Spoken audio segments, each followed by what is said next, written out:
Chapter 1. Ella Johnson, the 25-year-old heiress of the Johnson family fortune, had been missing for 3 days. Her family and friends had contacted the police and offered a substantial reward for any information leading to her safe return. But despite their efforts, there had been no sign of Ella. Detective Alex Martin was assigned to the case. He was a seasoned investigator, known for his sharp mind and unrelenting dedication to solving even the toughest cases. He arrived at the Johnson estate early on the 4th day of Ella's disappearance to start his investigation. Chapter 2. Alex began by interviewing Ella's family and staff. He quickly discovered that there were several potential suspects. Ella's stepmother, Emily, was rumored to have a contentious relationship with Ella, who had been vocal about her distrust of Emily's intentions toward her father. Ella's ex-boyfriend, Thomas, had been seen arguing with her just before she disappeared.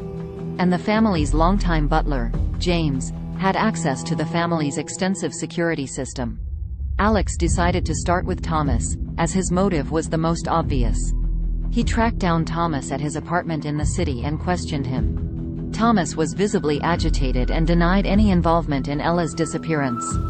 Chapter 3. As Alex continued to investigate, he discovered a series of unsettling clues.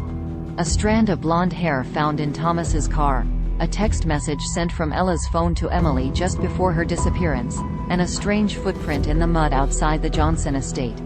Alex realized that the case was more complex than he initially thought. He began to dig deeper into the family's history and finances, looking for any potential motives. What he found was shocking. Chapter 4. It turned out that Emily had been siphoning off money from the Johnson family fortune for years, using it to fund a lavish lifestyle and gambling addiction. Ella had discovered Emily's scheme and had threatened to expose her. Emily, fearing that her entire life was about to unravel, had hired a hitman to kill Ella. The hitman, a professional killer known only as the Ghost, had followed Ella to her apartment in the city and abducted her. Emily had used Ella's phone to send the text message to herself, hoping to throw off suspicion. Chapter 5.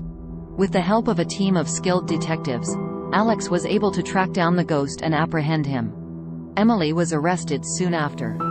Ella was found alive, albeit shaken and traumatized by her ordeal. The case was a high-profile one, and Alex was hailed as a hero for solving it. But even as he accepted the accolades, he knew that there would always be more cases to solve, more mysteries to unravel. For him, being a detective was not just a job, it was a calling. Epilogue.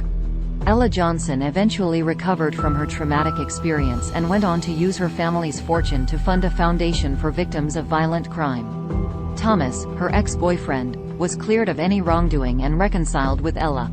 James, the family's butler, retired and moved to Florida.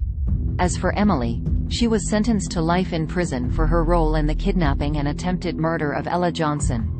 Her downfall was a cautionary tale of greed and desperation, a reminder that even the most seemingly perfect lives can be built on a foundation of lies and deceit.